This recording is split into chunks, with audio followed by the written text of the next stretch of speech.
Welcome to Joe's Garage, or Joe's Garage, depending on where you're from. Built in 1988, started operating it in 1989 on the Adrenalize album. When this house was built, this was 3 bedrooms.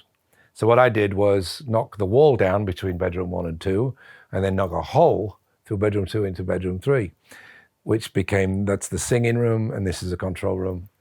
And bit by bit, it just became what it is now. This is a fun room. It's not here to be perfect for a Dire Straits album or something like that. This is a fun room. We get work done, but we have a laugh as well. A gift from Ronnie Wood, painting of Bob Dylan, because Ronnie was moving into Ireland and wanted to build his own studio. So he wanted to pick my brains about who built mine and could they build his. And I ended up singing on a song with him in his studio about a year and a half later. This was a gift from Gene Simmons. He normally sells these, but he gave me one because Gene Simmons likes me and I like Gene Simmons. This is an original Hysteria guitar from I think it was 87, Phil had these made. And this was made in Burnley, actually, and is a replica of Ian Hunter's 1973 Maltese Cross. And I had one made for him for his 70th birthday. And then, of course, I wanted one as well. That's why these are hanging here. These are like pride of place guitars. I bought this scarf on the steps of the City Hall for probably 10p, 1971. When Def Leppard played there 9 years later, the same guy was selling Def Leppard ones on the steps. And I bought one. This is it, Joe's Garage. I'll take you to the singing room where I yodel. Follow me. So this is the vocal booth, the vocal room. Guitars hanging on the walls just because, quite frankly, I can't find the cases for them. And then it's good because we normally say, just grab an acoustic and let's work a song out. If the band are here, we just pull 4 acoustics down and we jam around. And this is the microphone that I've sung into for decades. It's dented and bent where it's probably fell off and landed on the floor. But it's all I need. We've tried various different mics and we always end up coming back to this one. But it works for me, and this is what I sing into. Job done.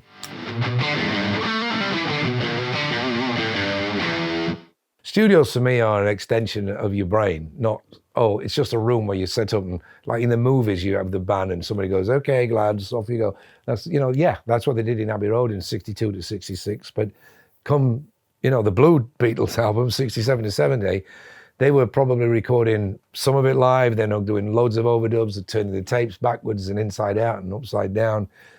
We like to do a lot of that kind of stuff. So we're not precious about, it's got to be live. It's like, no, it's got to be good.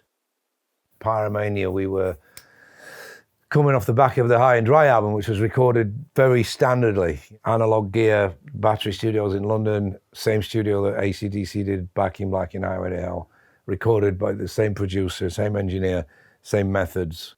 When we came to do Pyromania, Mutt said, do we want to make High and Dry 2 or do we make a record that nobody's ever made? And that, as young kids, that just blew our minds, like going, we want to make that record that nobody's ever done. What has happened between 81 and 82 was just drum machines and synthesizers, and how bands like Joy Division or New Order or the Human League had used all this technology. And it just became a talking point. It's like, I wonder what it'd sound like if a rock band incorporated some of that into the standard rock sound. When we made Pyromania, none of us knew what we were doing. We did everything backwards. We did the drums last. We played all the guitars, all the bass, and a lot of the vocals to a drum machine just going bump, click, bump, click. And so we had no idea what the dynamics were going to be like when it was done. But then when it was finished, it's like, wow, this sounds like nothing I've ever heard. So Hysteria was what it was. It was recorded in Dublin. It was recorded in Holland, a little bit in France. We went through all sorts of emotional trauma during that record. Rick lost his arm. Mutt had a car crash. Everybody got sick. We started it with Jim Steinman. It didn't work out. Mutt wasn't going to do it. Then he came back and he was. We wasted an entire year, if not more, and scrapped it and started again. But then it was a raging success that it was. It's one of the biggest selling albums of all time. But then when we saw the bill afterwards, That's why we're in this room now, because that was another learning curve. It's like, if we're going to make another record of that standard, we're not paying that amount of money for it. So I decided I was going to build my own studio, and then we could turn the clock off. You know, we weren't watching the red bulb come on and thinking, this is $5,000 a week. I bought all the gear, and I was happy to do that because it was my studio and I was going to have it forever. And here we are 35 years later, and we're still using it, you know. I've pretty much recorded something on every album since Adrenalize in the studio. We've had a lot of fun in this room. A big favorite was remixing some of the old Thin Lizzy stuff with Scott Gorham and Brian Downey. I mean, that was kid in a candy store for me and Ronan. I mean, he's Irish and I was a big Lizzy fan. So the connection was like, I said, you want to remix some Lizzy stuff? He's like, are you kidding? So Scott came over, and we didn't just remix, we replayed, we re-recorded. Recorded in 75, released in 76. In 2010, coming out live into my room there, it was a Back to the Future moment. This baby here is a Ronan suggestion. He says, can we get a Neve? Because he says, I've used one and I really like them. And I went, all right, fine. So here we are with the 8424. This is my first analog console since 1988. When this thing got announced, I immediately thought to myself, that's exactly the console we're looking for the studio.